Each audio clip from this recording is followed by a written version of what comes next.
Mau pindah ya? Kenapa ya kok nggak mau pindah? Oh, udah.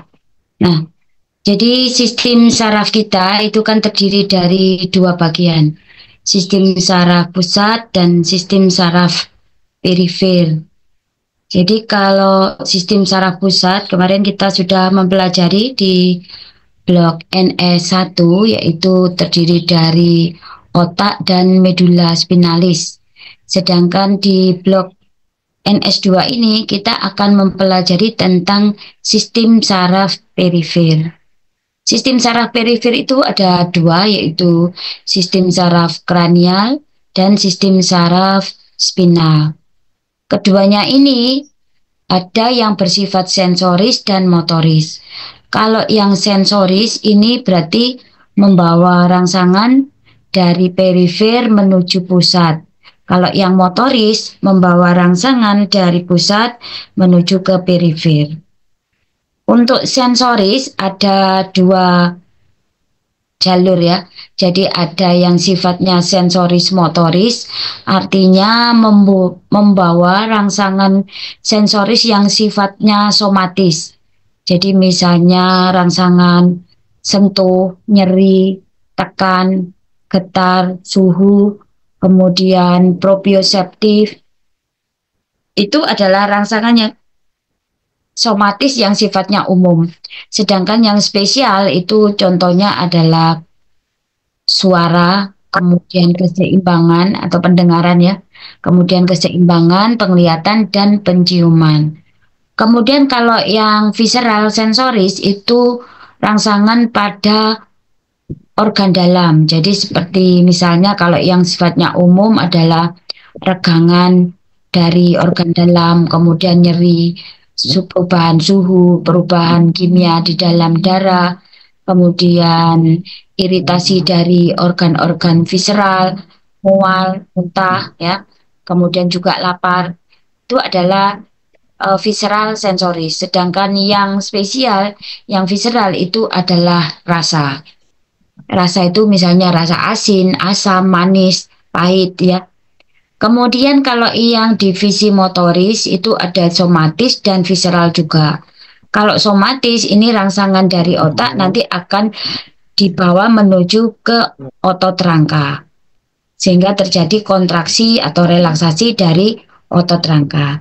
Sedangkan kalau yang divisi visceral ini adalah untuk ke otot polos, kemudian otot jantung, kelenjar, yang terdiri dari saraf otonom parasimpatis dan simpatis. Jadi kalau parasimpatis ini bekerja terutama pada kondisi istirahat, sedangkan simpatis ini bekerja pada kondisi tubuh dalam kondisi waspada. Tapi besok atau bisa atau Berikutnya adalah definisi dari nervus cranialis. Jadi nervus cranialis ini merupakan serabut saraf yang keluar dari lubang-lubang yang ada di kranium ya. Jadi dia bisa apa ini? Sebentar. Cranialis yang pertama adalah nervus olfactorius yang berfungsi untuk penciuman, menyalurkan rangsangan untuk pembauan ya. Kemudian yang kedua adalah nervus opticus untuk penglihatan. Yang ketiga adalah nervus oculomotorius untuk pergerakan bola mata. Yang keempat nervus troclear juga untuk pergerakan bola mata. Kemudian yang kelima nervus facialis ini untuk menghantarkan sensoris di daerah wajah dan motoris untuk pengecapan. Kemudian nervus 6 abdusen untuk proses gerakan bola mata. Jadi gerakan bola mata itu nervus 3, 4 sama 6. Kemudian nervus 7 itu untuk motoris di daerah wajah. Kemudian juga untuk sekresi dari saliva dan kelenjar lakrimalis. Kemudian nervus 8 itu untuk pendengaran dan keseimbangan, yaitu vestibulocochlearis. Nervus 9 apa namanya, glossopharyngeus, itu untuk proses menelan, kemudian juga untuk merasakan pahit dan sekresi dari kelenjar saliva parotis. Kemudian nervus 10 itu untuk inervasi di organ dalam di kavum toraks dan abdomen. Kemudian nervus 11 accessoris itu untuk otot-otot di daerah leher dan bahu. Dan yang terakhir adalah nervus hipoglossus ya, untuk gerakan dari otot lidah. Hari ini kita nanti akan membahas tentang saraf nomor 1 sampai 6. Kemudian fungsi dari saraf kranial itu secara umum yang pertama adalah merupakan serabut saraf somatik eferen. Jadi dia membawa rangsangan motoris ya. Kalau eferen itu motoris yang somatis dari pusat ke perifer. Contohnya adalah nervus 3, nervus 4, nervus 6, dan nervus 12. Kemudian yang kedua adalah serabut eferen brachial atau yang disebut dengan serabut eferen yang spesial visceral ya. Jadi yang membawa rangsangan motoris ke organ-organ dalam di kavum torak maupun di kavum abdomen. Contohnya adalah nervus 5, kemudian nervus 7, nervus 9 dan 10, nervus 11. Kemudian serabut saraf visceral yang eferen yang sifatnya general ya, jadi yang preganglion parasimpatis. Nah, ini contohnya adalah nervus 3, kemudian nervus 7, nervus 9, nervus 10. Terus yang serabut aferen visceral, jadi yang sifatnya membawa sensoris dari visceral yang sifatnya umum, contohnya adalah nervus 9, 10, kemudian nervus 7, dan yang terakhir itu adalah somatis aferen ya. Kalau somatis aferen berarti membawa rangsangan somatis dari perifer.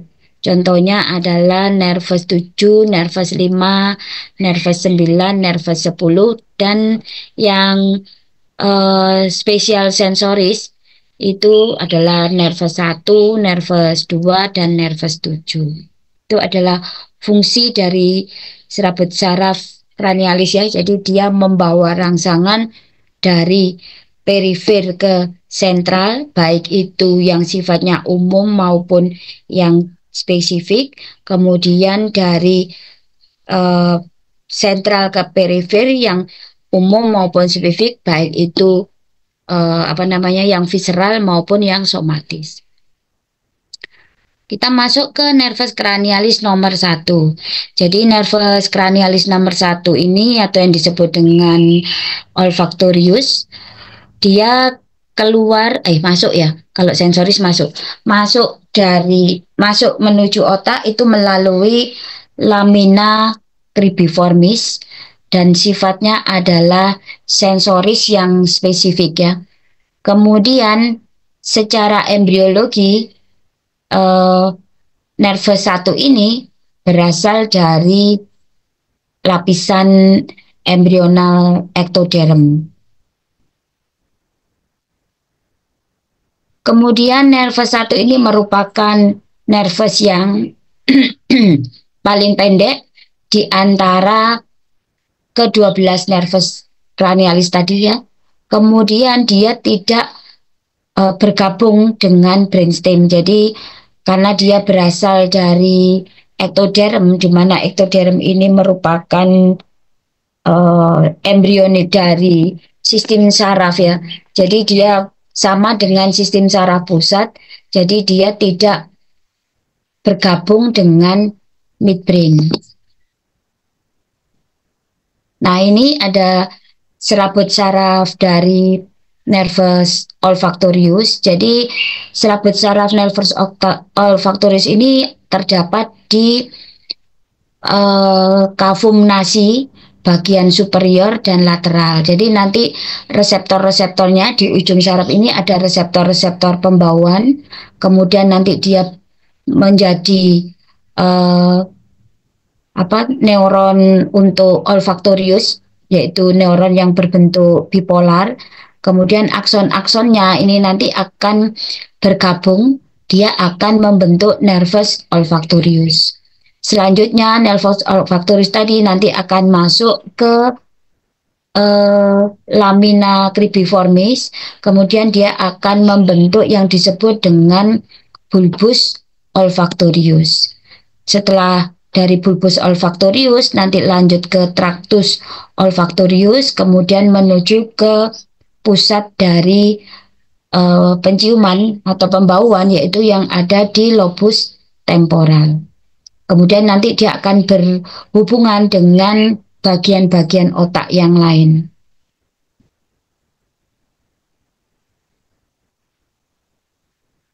Berikutnya, nervus olfactorius tadi itu kan dia berfungsi untuk proses pembauan. Jadi pada saat ada molekul yang bisa menguap, sifatnya harus bisa menguap, kemudian masuk ke dalam kavum nasi dan diterima oleh reseptor yang ada di kavum nasi superior dan lateral tadi, nanti akan terjadi proses pengolahan senyawa kimia sehingga dia akan bisa diterima oleh reseptor yang ada di ujung saraf dari nervus olfactorius. Kemudian setelah reseptor tadi teraktivasi dengan adanya bau-bauan yang bisa menguap tadi ya, kemudian dia akan mengaktifkan serabut saraf olfactorius ya, sehingga aksi potensial ini nanti akan dilanjutkan melalui serabut saraf olfactorius menuju ke bulbus olfactorius. Nah, di bulbus olfactorius itu nanti akan ada proses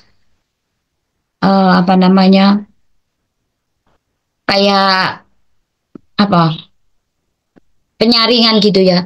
Jadi di sana itu kan kita punya banyak reseptor pembauan. Kemudian dari reseptor pembauan ini kan semuanya menerima rangsangan bau ya. Nah, rangsangan bau itu kan macam-macam intensitasnya, tapi diterima semua. Nah, pada saat nanti di bulbus olfactorius ini nanti mulai akan ada spesifikasi. Jadi yang paling kuat intensitas baunya tadi, itulah yang akan diteruskan ke otak. Jadi rangsangan yang adekuat lah yang bisa mengaktifkan terjadinya aksi potensial. Sehingga kenapa kok kita bisa membau bermacam-macam bau tetapi ada yang lebih dominan itu ya, itu karena intensitas baunya itu lebih kuat sehingga dia akan lebih besar aksi potensialnya untuk dilanjutkan ke otak. Sedangkan yang lain itu nanti yang intensitasnya lebih kecil itu nanti akan ditekan sehingga kita mungkin baunya tidak terlalu menyengat ya, sehingga lebih ada satu yang dominan. Nah, itu prosesnya untuk pemilihan ini tadi, spesifikasi bau tadi itu ada di bulbus olfactorius. Kemudian nanti dia akan masuk ke lobus temporal. Nah, di lobus temporal ini nanti kita akan bisa mempersepsikan bau tersebut, kemudian mungkin arahnya dari mana, baunya seperti apa, itu ada di lobus temporal. Kemudian lobus temporal ini nanti juga akan berhubungan dengan bagian-bagian yang lain dari otak. Contohnya adalah di hipokampus, sehingga kita bisa membuat ingatan ini bau apa, kemudian baunya siapa, itu kita bisa mengingat. Kemudian yang kedua adalah hipotalamus, sehingga pada saat kita membau sesuatu itu kadang-kadang sistem simpatis dan parasimpatis itu bekerja, sehingga misalnya kita menjadi lebih tenang, lebih senang itu karena membau sesuatu yang mungkin yang menyenangkan ya. Tetapi kalau kita mengingat bau seseorang yang kita benci, otomatis kita menjadi dalam kondisi marah gitu ya, itu maka denyut jantung menjadi lebih meningkat. Kemudian mungkin ada sensasi mual dan muntah. Nah, itu semuanya karena ada aktivitas dari hipotalamus yang mengaktifkan sistem saraf otonom. Kemudian juga berhubungan dengan amigdala, sehingga pada saat kita membau sesuatu itu bisa melibatkan emosi kita. Kemudian juga masuk ke hipotalamus, hipokampus, kemudian amigdala dan temporal ya, itu yang berfungsi untuk persepsi dari pembawaan dan berpengaruh pada kondisi-kondisi afek emosi, kemudian sistem saraf otonom maupun memori. Nah, kadang-kadang pembawaan ini juga akan meningkatkan nafsu makan ya. Misalnya kita membau bau masakan, kenapa kok kita mungkin langsung kepingin makan? Itu disebabkan karena pada saat kita membau masakan tadi itu juga akan berpengaruh pada daerah yang berfungsi untuk mengatur lapar ya. Jadi contohnya kan di hipotalamus itu kan juga mengatur lapar, sehingga kadang-kadang kita tiba-tiba pada saat membau itu peristaltik di sistem pencernaan kita meningkat, kemudian keluar dari saliva. Nah, itu adalah karena dia berkaitan dengan bagian-bagian yang lain. Nah, ini adalah perjalanannya ya. Jadi di sini ada ujung saraf dari nervus olfactorius yang berkaitan dengan reseptornya. Kemudian nanti reseptor aktif, dia akan mengaktifkan nervus olfactorius dalam bentuk aksi potensial ya. Kemudian nanti masuk ke bulbus olfactorius. Kemudian di sini mulai terjadi proses pemisahan intensitas bau yang yang berbeda-beda, sehingga nanti bisa menimbulkan persepsi bau yang bermacam-macam. Kemudian rangsangan dari bulbus olfactorius ini kan neuron kedua ya. Ini neuron pertama, kemudian neuron keduanya ini nanti akan masuk ke talamus, kemudian hipokampus, amigdala. Berikutnya adalah nervus 2 atau yang disebut dengan nervus opticus. Jadi nervus opticus ini fungsinya adalah spesial sensoris untuk penglihatan. Dia secara embriologi berasal dari diencephalon. Kemudian nanti dia akan masuk ke kranium itu melalui kanalis opticus.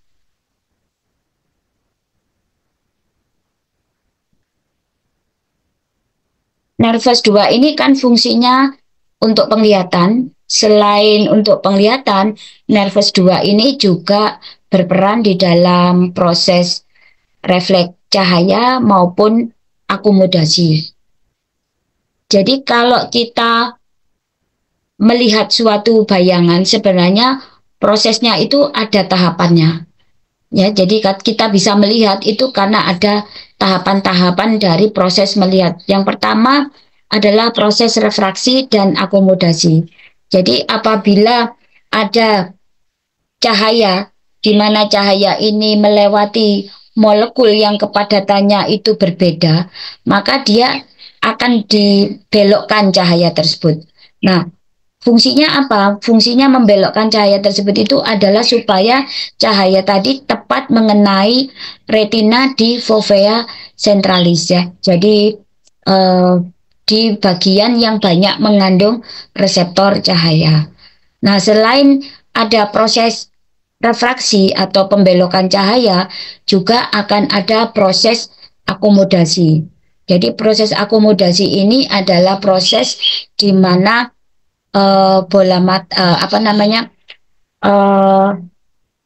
pupil itu akan mengalami dilatasi atau konstriksi ya, untuk mengatur jumlah cahaya yang masuk sehingga cahaya yang masuk itu tidak terjadi secara berlebihan atau kekurangan. Dengan demikian penglihatan akan menjadi lebih jelas.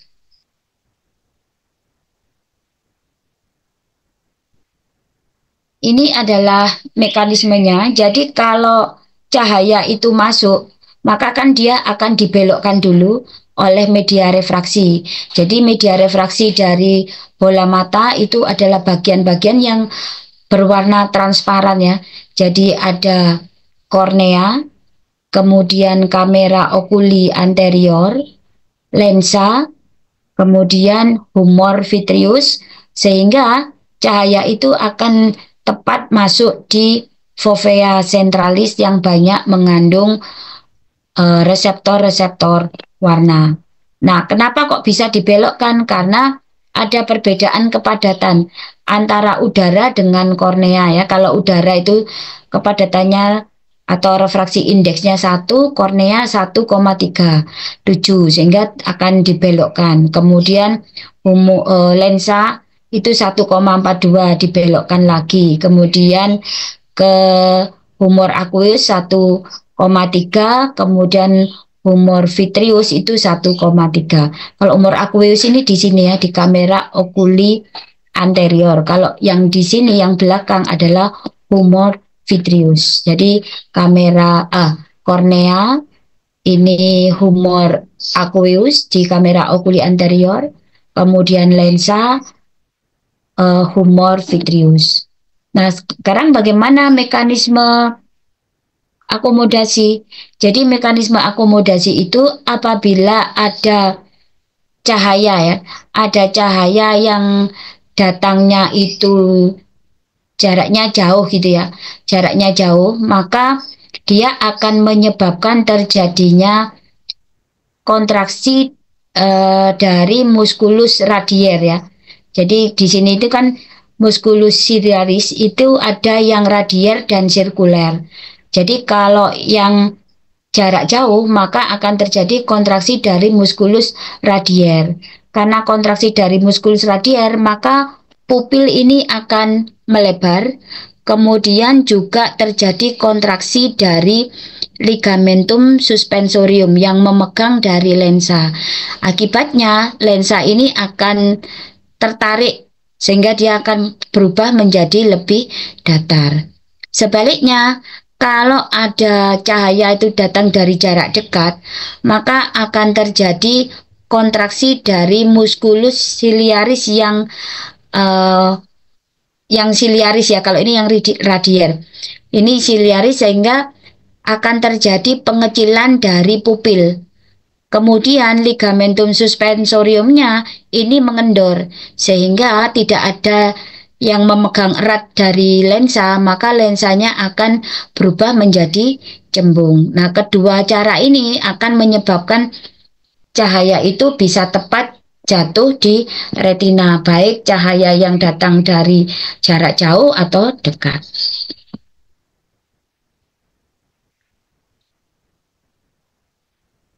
Kalau mata normal itu kan bisa menyebabkan cahaya jatuh ke retina melalui mekanisme refraksi dan akomodasi. Nah, kalau misalnya ada kondisi miopia atau rabun dekat ya, ini kan karena bola mata yang terlalu panjang. Nah, kalau bola mata terlalu panjang, maka sinar itu kan datangnya ada di belakang ya, di belakang dari retina, sehingga dia akan menyebabkan kabur karena dia tidak jatuh tepat di fovea centralis. Nah, untuk mengurangi supaya menjadi lebih jelas ya, maka diberikanlah kacamata yang sifatnya cekung sehingga yang tadinya ada di belakang dari retina, maka cahaya ini akan ditarik lebih maju menuju ke fovea centralis, sehingga bisa terjadi terjadi proses penglihatan yang lebih jelas. Sebaliknya kalau pada rabun jauh ya, ini disebabkan karena bola matanya yang terlalu pendek. Nah, ini akan menyebabkan juga cahaya itu tidak jatuh di retina. Maka untuk menyebabkan dia jatuh tepat di retina, diberikanlah kacamata yang cembung sehingga dia akan ditarik tepat jatuh di retina. Setelah proses refraksi dan akomodasi, maka proses berikutnya itu adalah fototransduksi. Jadi cahaya yang sudah masuk ke retina ini nanti akan masuk ke lapisan retina ya. Kemudian dia nanti akan berikatan dengan reseptor yang ada di retina. Nah, retina itu mempunyai dua macam reseptor, yaitu reseptor batang dan reseptor kerucut. Kalau yang batang ini peka terhadap cahaya yang sifatnya minimal sekali ya. Jadi intensitas cahaya yang rendah ya. Itu yang yang batang. Tetapi kalau yang warna intensitas cahaya yang kuat itu nanti akan diterima oleh reseptor yang bentuknya kerucut. Nah, di reseptor yang bentuk kerucut ini ada 3 macam reseptor, yaitu ada yang namanya eritropsin yang berwarna merah, jadi dia nanti akan menerima cahaya dengan panjang gelombang sekitar 700-an ya, itu untuk memberikan warna merah. Kemudian warna biru atau biru itu cyanotopsin, itu sekitar 400-an panjang gelombangnya. Kemudian kalau yang hijau atau kloropsin itu antara panjang gelombang antara 500-an ya. Sehingga dari ketiga warna ini nanti gabungannya itu kita akan bisa melihat komposisi dari warna atau gradasi dari warna itu karena adanya gabungan dari reseptor warna 3 macam ini yang diaktifkan ya. Nah, bagaimana sih fototransduksinya? Jadi pada saat mata itu tidak terpapar cahaya yang intensitas antara 400 sampai 700 ya, jadi yang gelap gitu ya, maka terjadi proses pembentukan dari sis retinal. Jadi sis retinal itu isinya adalah retinal plus opsin ya. Nah, retinal plus opsin ini nanti akan dia gabung. Ini dalam kondisi istirahat gitu ya, namanya adalah sis retinal. Kemudian apabila datang sinar, maka sis retinal tadi itu akan berubah menjadi transretinal. Nah, dengan adanya transretinal, maka akan keluar yang disebut opsin. Opsin yang keluar ini nanti akan mengaktifkan enzim, yaitu enzim transdusin, kemudian enzim fosfodiesterase, sehingga menyebabkan perubahan cGMP menjadi GMP. Nah, karena perubahan cGMP menjadi GMP, otomatis cGMP-nya akan berkurang. Kalau cGMP ini berkurang, maka akan terjadi penutupan kanal natrium, sehingga terjadilah hiperpolarisasi ya, karena natriumnya tidak ada yang masuk ke sel, kan berarti terjadi hiperpolarisasi. Nah, dengan adanya hiperpolarisasi ini, maka akan mengaktifkan rangsangan atau aksi potensial yang terdapat di reseptor ini nanti akan dilanjutkan menuju ke otak. Sebaliknya kalau kita kembali melihat gelap misalnya ya, maka dari transretinal itu akan kembali lagi ke cisretinal. Dengan kembalinya cisretinal, maka aktivasi dari enzim-enzim tadi juga tidak terjadi. Jadi transduksinya tidak aktif, fosfodiesterase tidak aktif, otomatis CGMP-nya naik. Kalau CGMP naik, maka natriumnya akan masuk sehingga terjadilah depolarisasi. Nah, depolarisasi ini menyebabkan rangsangan tidak dilanjutkan ke otak sehingga kita tidak bisa melihat. Contohnya misalnya gini, kalau pagi gitu ya, kalau pagi itu kan cahayanya banyak ya dari matahari ya, pagi sampai siang itu kan cahayanya banyak dari matahari, maka cisretinal ini akan berubah semua menjadi transretinal sehingga akan ada aktivasi dari enzim trandusin, fosfodiesterase, penaikan CGMP, kemudian terjadi penutupan kanal natrium, terjadi hiperpolarisasi, sehingga melanjutkan informasi ke otak, sehingga kita bisa melihat dalam terang. Kemudian bergerak ke arah malam. Pada saat malam, matahari sudah tidak ada. Seandainya ini ya, seandainya tidak ada lampu ya, seandainya tidak ada lampu, maka transretinal tadi akan kembali berubah menjadi cisretinal. Karena sudah berubah ke cisretinal, maka aktivasi dari enzim trandusin, fosfodiesterase itu tidak ada, CGMP-nya jadi naik, kemudian depolarisasi karena natriumnya masuk, maka terjadilah penghentian informasi menuju ke otak, sehingga kita tidak bisa melihat di dalam gelap.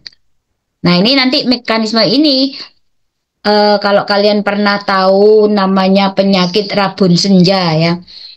Kenapa kok disebut rabun senja? Karena kalau pagi retinalnya bisa berubah menjadi transretinal. Tetapi kalau malam transretinal kan berubah menjadi cisretinal semua. Sehingga dia akan menjadi tidak kelihatan, makanya dia akan mengalami apa namanya?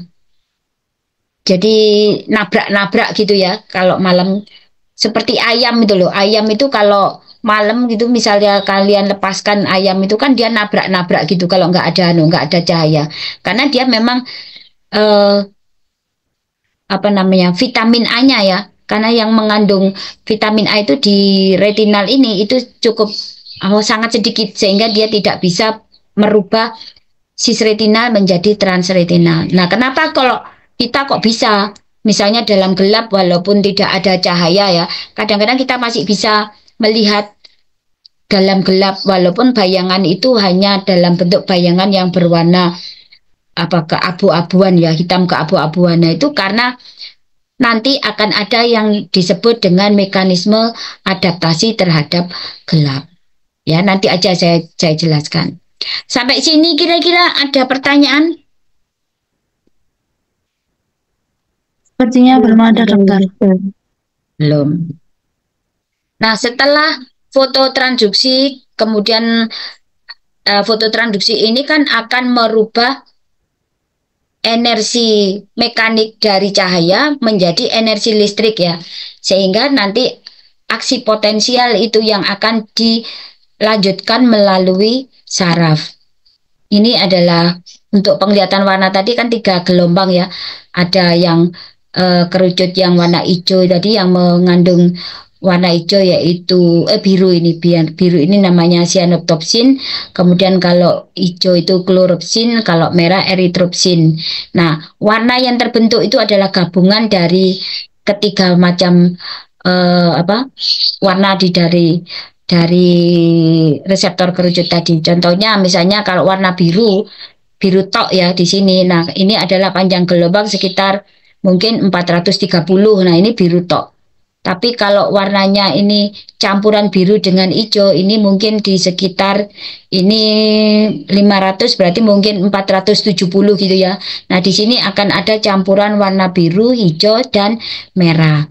Kemudian kalau di sini warna merah tok gitu.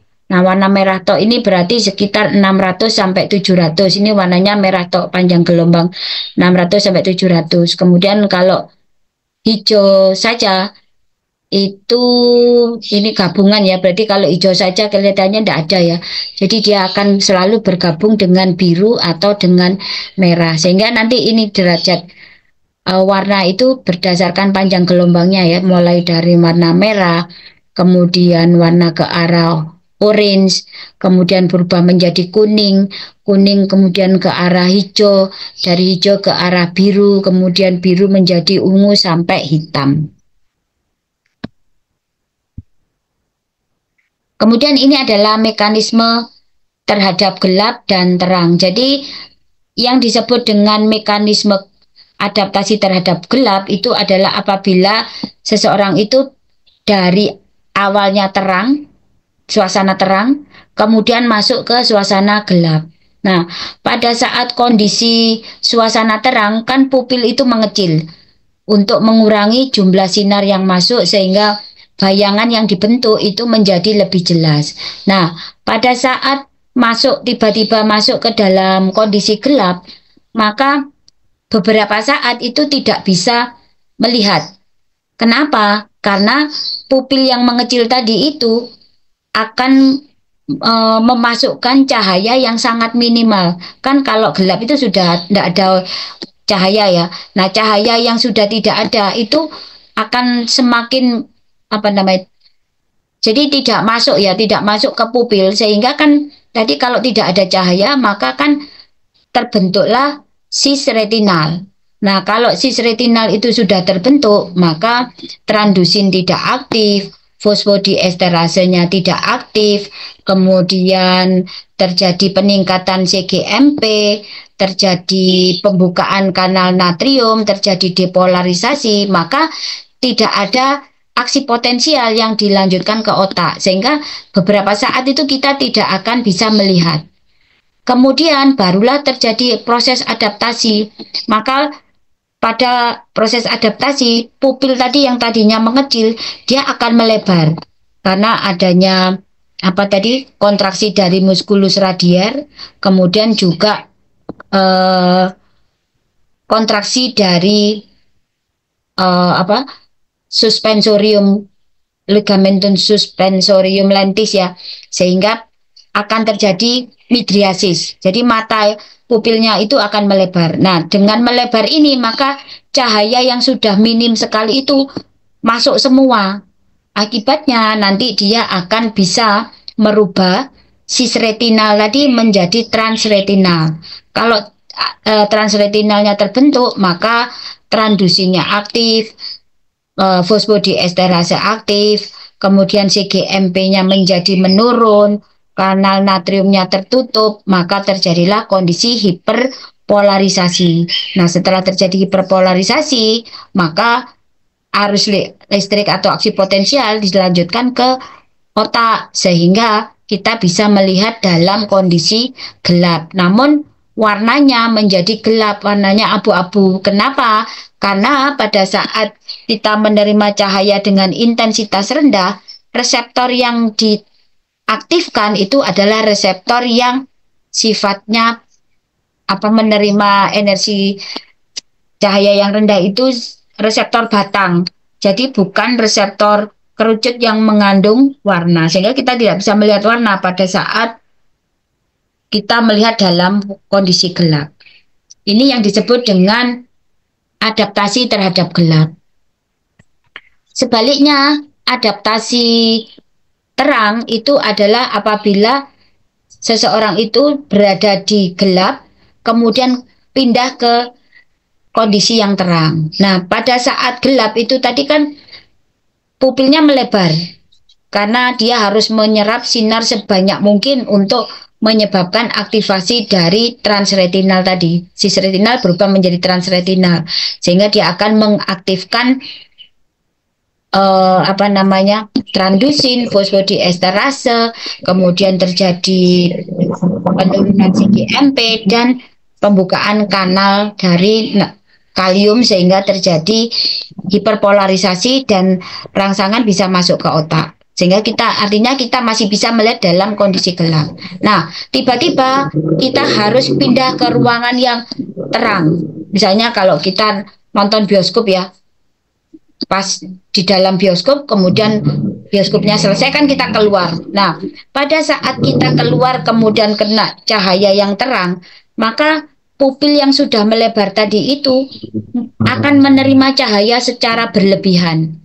Nah, karena secara berlebihan otomatis akan terjadi perubahan cis retinal menjadi transretinal yang berlebihan.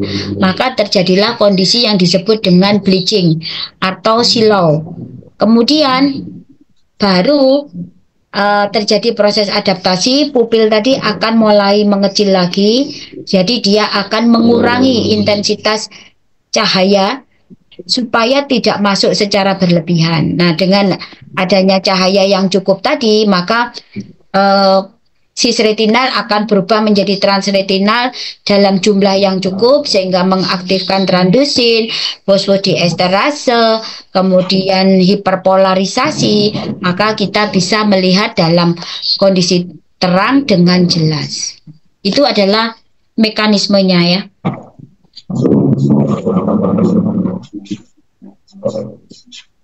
Berikutnya setelah sampai ke retina terjadi proses fototransduksi tadi, maka kan akan menghasilkan aksi potensial. Nah, aksi potensial ini akan dilanjutkan melalui saraf nervus opticus. Jadi dari reseptor kemudian masuklah ke nervus opticus. Nah, dari nervus opticus ini nanti akan menuju ke otak melalui kanalis opticus, kemudian dia menyilang di chiasma opticum, kemudian dari chiasma opticum nanti akan masuk ke talamus yaitu ke geniculatum lateral, kemudian menuju ke pusat penglihatan yang ada di lobus occipital. Selain itu, dari talamus juga akan bisa masuk ke midbrain. Jadi di midbrain itu nanti untuk mengatur gerakan bola mata, kemudian juga gerakan kepala pada saat kita melihat adanya sinar tadi. Jadi ini jalurnya ya. Jadi kalau sinar arahnya itu dari medial sini ya. Ini mata kiri, ini mata kanan ya.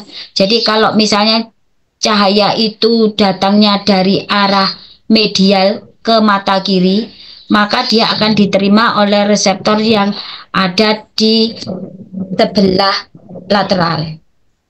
Kalau yang dari lateral ini akan diterima oleh reseptor yang sebelah medial. Sama untuk mata kiri juga. Kalau mata kanan kalau dari lateral diterima oleh medial, dari medial ini nanti diterima oleh lateral. Nah, jadi menyilang gini ya. Nah, kemudian dari yang sisi lateral ini nanti kan serabut lateral ini nanti masuk ke nervus opticus, kemudian ke chiasma opticum. Ini dia berjalannya sesisi atau yang disebut dengan ipsilateral, kemudian masuk ke talamus, kemudian menuju ke otak bagian kiri. Kemudian yang sisi medial ini nanti akan masuk ke nervus opticus, kemudian di chiasma opticum dia menyilang ke arah kanan ya, kontralateral, kemudian ini ke talamus, kemudian ke otak sebelah kanan. Itu sebabnya kalau kita melihat dengan satu mata aja, jadi mata kiri ditutup ya, kita bisa melihat misalnya dengan mata kanan itu kita bisa melihat bayangan, karena bayangan itu sudah dikoordinasikan dari otak kanan maupun otak kiri. Sebaiknya kalau kita menutup mata kanan, kita melihat dengan mata kiri saja, itu juga bisa melihat dengan jelas karena bayangan tadi diolah di otak kanan dan di otak kiri, karena ada serabut yang menyilang tadi ya, yang menyilang ke kontralateral.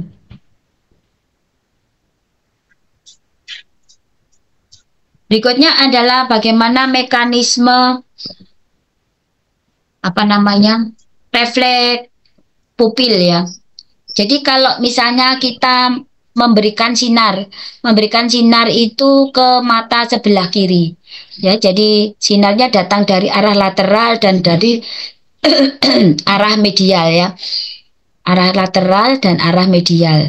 Nah, ini kan nanti serabut yang lateral ini kan akan berjalan ipsilateral menuju ke otak bagian kanan kan, tapi dia tidak sampai ke korteks karena kan refleks itu tidak melibatkan korteks ya.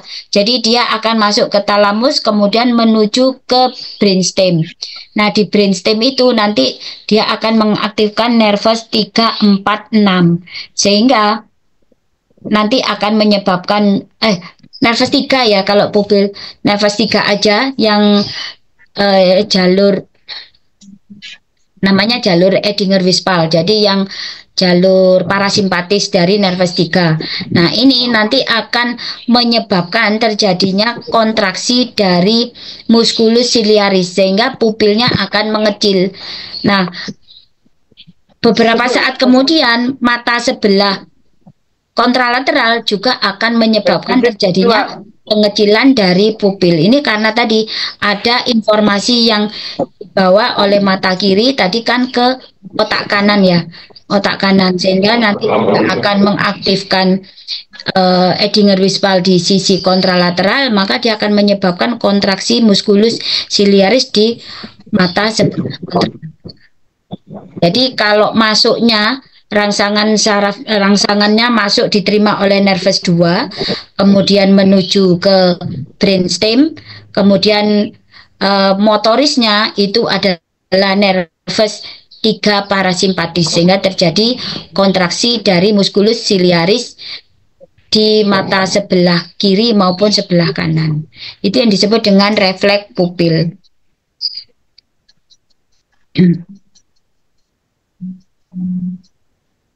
Berikutnya adalah nervus cranialis nervus 3 atau yang disebut dengan okulomotor. Ini nervus 3 ini sifatnya motoris semua, tetapi ada yang somatis, ada yang parasimpatis. Kemudian dia nanti embriologinya itu berasal dari mesencephalon. Jadi nervus 3 tadi itu kan berasal dari mesencephalon, kemudian dia keluar ke bola mata itu nanti melalui orbitalis superior. Kemudian dia nanti kan akan terbagi menjadi 2. Jadi nervus okulomotor itu ada divisi superior, ada divisi inferior. Kalau divisi superior ini nanti akan memberikan inervasi ke musculus rectus superior, kemudian ke musculus levator palpebra. Kalau yang divisi inferior ini nanti dia akan memberikan inervasi ke rectus inferior, kemudian obliquus inferior, sedangkan yang parasimpatis, jalur parasimpatis ya atau Edinger-Wijspal tadi, dia akan memberikan inervasi pada musculus ciliaris. Fungsi dari nervus 3 adalah gerakan bola mata.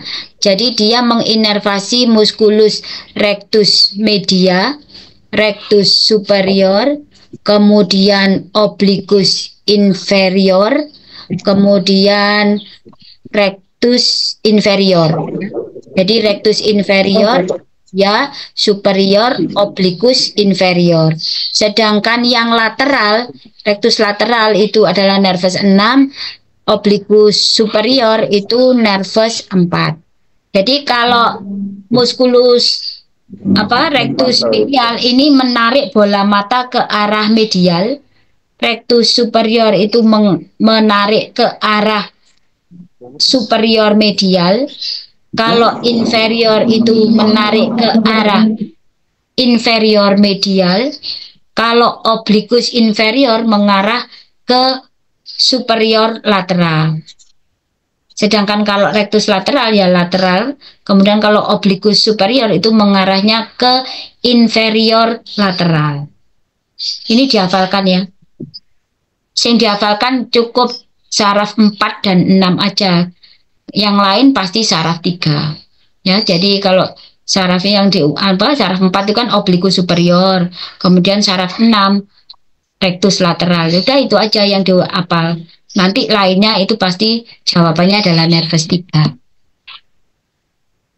Jadi selain untuk gerakan tadi, selain untuk gerakan bola mata, juga untuk refleks pupil tadi ya. Jadi kalau cahaya masuk diterima oleh nervus 2, kemudian masuk ke midbrain, dari midbrain jawabannya adalah ke nervus 3.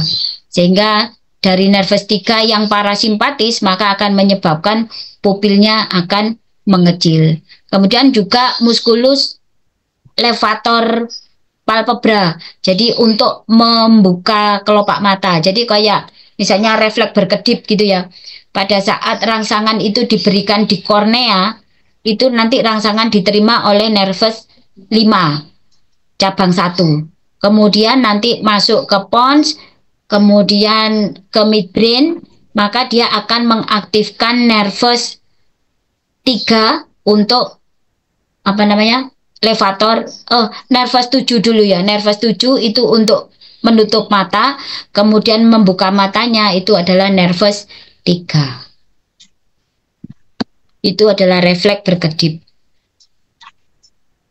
Kemudian lanjut ke nervus 4 yaitu nervus trochlearis. Jadi nervus trochlearis ini fungsinya untuk gerakan bola mata. Jadi dia akan menggerakkan bola mata ke arah inferior lateral karena dia mensarafi muskulusnya adalah oblikus superior. Dia fungsinya motoris saja, kemudian dia juga berasal dari mesencephalon. Jadi nervus 4 ini dia dari mesencephalon kemudian masuk ke bola mata melalui visura orbitalis superior, kemudian dia akan mensarafi musculus obliquus superior sehingga berfungsi menggerakkan bola mata ke arah inferior lateral. Berikutnya adalah nervus 5 atau nervus trigeminus. Ini merupakan nervus yang paling besar dari nervus cranialis. Jadi dia ada 3 cabang, cabang superior, media, dan inferior. Cabang superiornya adalah nervus ophthalmicus atau 5.1. Yang cabang keduanya adalah nervus maxillaris 5.2, 5.3-nya adalah nervus mandibularis. Kalau nervus 5.1 dan 5.2 ini fungsinya hanya sensoris saja. Jadi dia membawa rangsangan sensoris dari area wajah dan kulit kepala serta meningen ya. Itu dari nervus 5.1, 5.2. Kalau yang 5.3 selain sensoris, dia juga motoris, yaitu motoris ke nervus, motoris ke otot-otot untuk mengunyah ya.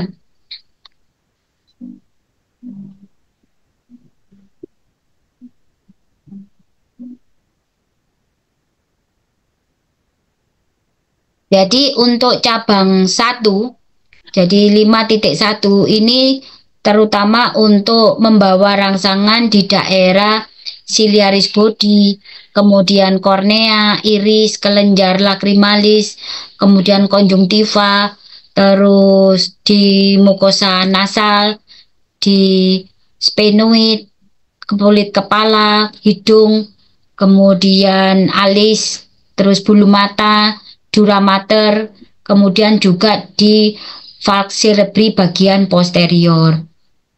Kemudian kalau yang bagian maxillaris atau 5.2 ya, ini nanti akan memberikan atau membawa rangsangan sensoris dari daerah wajah bagian tengah, kemudian kelopak mata bawah, nasal bagian lateral, di atas bibir, nasofaring, palatum, sinus maksilaris, kemudian tonsil, terus gingiva dan gigi di daerah maksila. Sedangkan kalau yang divisi 5.3 atau mandibularis ini membawa rangsangan sensoris dari gigi di daerah mandibula, gingiva bawah ya, kemudian kulit di daerah temporal, kemudian kulit di sepertiga bawah wajah, bibir bawah, kemudian juga telinga, terus otot-otot pengecapan yaitu tensor fili palatini, tensor timpani, miloi, hyoid, kemudian digastricus. Ini gambarnya ya. Jadi nervus 5 ini kan keluar dari pons, kemudian melalui visura orbitalis superior, dia akan membentuk nervus ophthalmicus. Jadi nervus ophthalmicus tadi kan ke arah ini kelenjar lacrimalis, kemudian ke arah palpebra atas, kemudian ke arah nasal, kemudian ke arah dahi, kemudian juga ke arah dura mater ya.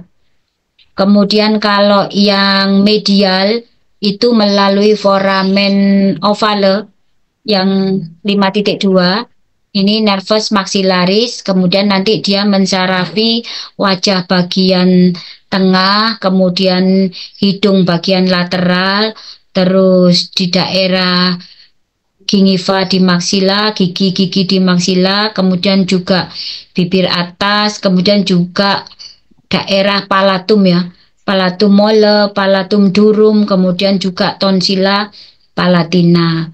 Kemudian kalau yang di bagian bawah ini nanti masuk ke otak melalui foramen rotundum.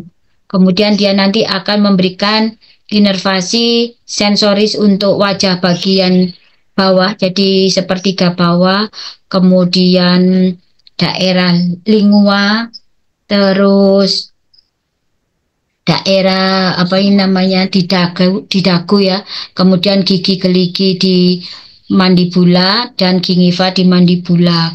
Kemudian juga muskulus untuk proses pengecapan. Jadi ada muskulus buccinator, kemudian masseter, tensor tensor timpani, kemudian tensor fili palatini dan musculus digastricus. Serta milioid itu adalah otot-otot pengecapan. Ini adalah proses mengunyah. Jadi proses mengunyah itu adalah proses yang terjadi pada saat makanan ada di cavum oris, kemudian makanan ini harus dihancurkan atau ukurannya diperkecil ya, sehingga akan mudah ditelan. Nah, proses mengunyah ini melalui mekanisme mekanik maupun mekanisme kimia. Mekanisme kimia ini berasal dari saliva, sedangkan mekanisme mekanik itu karena adanya kontraksi dari otot-otot pengecap yaitu masseter, bukal, kemudian tensor fili palatini, kemudian tensor timpani, musculus milohyoid dan digastricus, sehingga menyebabkan terbuka tertutupnya sendi temporomandibular ya, sehingga mandibular itu buka dan nutup yang menyebabkan adanya tumbukan dari gigi. Nah, proses ini untuk memotong-motong makanan. Bagaimana mekanisme mengunyah itu bisa terjadi? Jadi pada saat ada makanan yang ada di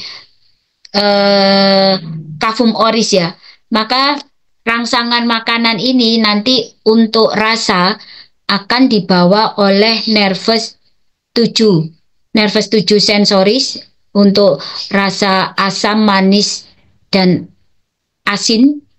Kemudian nervus 9 untuk rasa pahit. Kemudian dari sini nanti akan masuk ke pons ya, nervus 7 ini nanti akan masuk ke pons. Kemudian jawabannya itu adalah nervus 7 motoris yang parasimpatis, maka terjadilah pengeluaran kelenjar saliva dari submandibula dan sublingua. Kemudian juga dari nervus 9 tadi akan mengaktifkan nervus 9 juga ya, jari rasa ini nervus 9 akan keluar untuk mengaktifkan sekresi dari kelenjar parotis, sehingga salivanya akan keluar untuk menghancurkan molekul-molekul dari makanan secara kimiawi. Nah, bagaimana yang secara mekanik? Jadi adanya makanan ini nanti kan ada rangsangan di daerah reseptor ini ya, di daerah rongga mulut ini kan dibawa oleh nervus 5, baik nervus 5 sisi 5.2 maupun 5.1 ini nanti akan masuk ke pons untuk sensorisnya, kemudian motorisnya ini nanti akan dikembalikan ke nervus 5.3 sehingga nanti dia akan menyebabkan kontraksi dari musculus masseter, bukal, digastricus, tensor palatini, kemudian juga tensor timpani, maka terjadilah gerakan dari temporomandibular junction sehingga mandibula akan buka menutup menyebabkan gigi-gigi ini saling bertumbukan, maka akan memotong dari makanan. Kemudian juga adanya makanan di mulut ini juga akan nanti mengaktifkan nervus 12 sehingga nervus 12 ini berperan untuk menggerakkan lidah. Jadi yang berfungsi untuk mengaduk, kemudian mendorong makanan ke depan, mendorong makanan ke belakang sehingga dia menjadi lebih lunak karena sudah dihancurkan oleh gigi geligi ditambah dengan saliva tadi. Ini itu adalah peran dari lidah ya, sehingga makanan itu bisa hancur. Kemudian nanti lidah ini juga akan mendorong makanan yang sudah hancur untuk didorong ke belakang melalui proses menelan. Kalau proses menelan, mekanismenya adalah pada saat makanan ini sudah halus ya, oleh gerakan dari lidah, maka makanan ini akan didorong ke belakang. Nah, pada saat didorong ke belakang ke arah orofaring, maka akan terjadi aktivasi dari nervus 10 sehingga palatum mole ya yang belakang itu. Palatum mole itu akan naik ke atas. Akibatnya akan menutup kafum nasi sehingga makanan tidak akan keluar lewat hidung, tapi dia akan didorong ke belakang. Nah, ketika makanan masuk ke faring, maka nervus 10 juga akan menyebabkan penutupan dari epiglotis. Epiglotis ini akan menutup laring sehingga makanan tidak masuk ke saluran pernafasan, sehingga makanan ini akan masuk menuju ke esofagus. Nah, nanti dengan gerakan peristaltik dari esofagus ini nanti akan didorong makanan itu masuk sampai ke gaster. Proses menelan ini terdiri dari 3 fase. Yang pertama fase bukal. Jadi pada saat fase bukal ini pada saat masih ada di kafum oris ya. Di kafum oris, kemudian nanti dia akan didorong ke faring. Nah, pada fase bukal ini sifatnya masih volunter karena dipengaruhi oleh otot-otot yang sifatnya somatis. Kemudian dia nanti akan masuk ke fase kedua, yaitu fase faringeal yang ada di daerah faring. Nah, kalau fase faringeal ini sudah campuran, karena di sini ada otot rangka, tapi juga ada otot polos, sehingga sifatnya campuran. Kemudian pada saat fase esofageal masuk ke esofagus, ini yang sifatnya sudah murni involunter, karena dia hanya diatur oleh nervus vagus yang menginervasi otot-otot polos di daerah esofagus. Berikutnya, bagaimana mekanisme kita bisa mengenali rangsangan sensoris di wajah ya. Jadi kalau misalnya ada rangsangan sensoris di wajah, kalau di daerah dahi berarti dibawa oleh nervus 5.1, di daerah wajah tengah dibawa oleh nervus 5.2. Kemudian kalau di daerah mandibula dibawa oleh nervus 5.3. Nah, rangsangan-rangsangan tadi itu sebenarnya akan diterima dulu oleh reseptor yang ada di kulit. Jadi ada reseptor Merkel, corpuscle, Pacini, Ruffini, kemudian juga nervus reseptor nyeri ya. Ini tadi nanti akan dibawa ke otak melalui nervus 5, cabang 1, cabang 2, cabang 3 tergantung area yang kita rangsang. Kemudian nanti dari nervus 5 tadi akan berjalan ke otak melalui visura orbitalis superior yang atas yang 5.2 foramen ovale, 5.3 foramen rotundum, ini nanti masuk ke pons. Nah, setelah masuk ke pons, nanti dia akan naik ke atas lewat talamus, kemudian ke korteks, ke korteks parietal ya. Jadi dia berjalan ada dua, jadi berjalan ipsilateral dan berjalan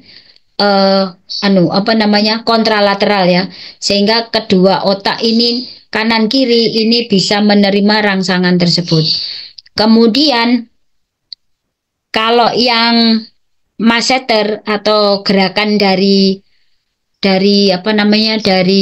otot-otot pengecap ya, misalnya contohnya kita disuruh menggigit kertas gitu ya. Nah, pada saat kita disuruh menggigit kertas, maka kan rangsangan dibawa oleh nervus 5.2 dan 5.3 kan ya. Ini sensorisnya naik ke lobus parietal kanan kiri. Kemudian jawabannya itu nanti akan ada jawaban dari korteks motoris, itu nanti akan masuk melalui nervus 5 lagi yang cabang 3, baik itu yang cabang 3, kemudian baik itu sisi ipsilateral maupun kontralateral, sehingga dia akan menyebabkan kontraksi dari muskulus yang ada di sini, yaitu muskulus masseter maupun muskulus bukal, sehingga kita bisa menutup dari sendi temporomandibular untuk menggigit. Berikutnya adalah nervus cranialis ke-6, yaitu nervus abducens. Jadi nervus abducens ini sifatnya juga somatis motoris, berasal dari mesencephalon, kemudian dia berjalan dari pons, kemudian melalui visura orbitalis superior, dia akan menginervasi musculus rectus lateralis, sehingga dia bisa menggerakkan bola mata ke arah lateral. Kelainan dari nervus 3, 4, 6 ini nanti akan bisa menyebabkan kondisi yang disebut dengan strabismus. Jadi macam strabismus itu ada esotropik, jadi mata tertarik ke dalam, eksotropik itu tertarik ke arah luar atau lateral, hipertropik ke arah atas, kemudian hipotropi ke arah bawah. Jadi kalau misalnya ada mata seperti ini, ada esotropi, maka otot yang kuatlah yang menarik. Jadi di sini nervus 3 yang menginervasi musculus rectus medial itu yang kuat. Yang lemah adalah nervus 6 yang menginervasi musculus rectus medialis. Kalau yang ke sini arahnya di lateral, berarti yang narik adalah yang lateral. Yang lemah adalah yang rectus medial. Kemudian kalau di sini naik gini ya, berarti yang lemah adalah rectus inferior, sehingga yang kuat adalah rectus superior. Kemudian kalau yang ini kebalikannya, ini adalah rectus superior yang lemah, sehingga mata tertarik ke arah rectus inferior. Jadi kelainannya itu yang lemah, yang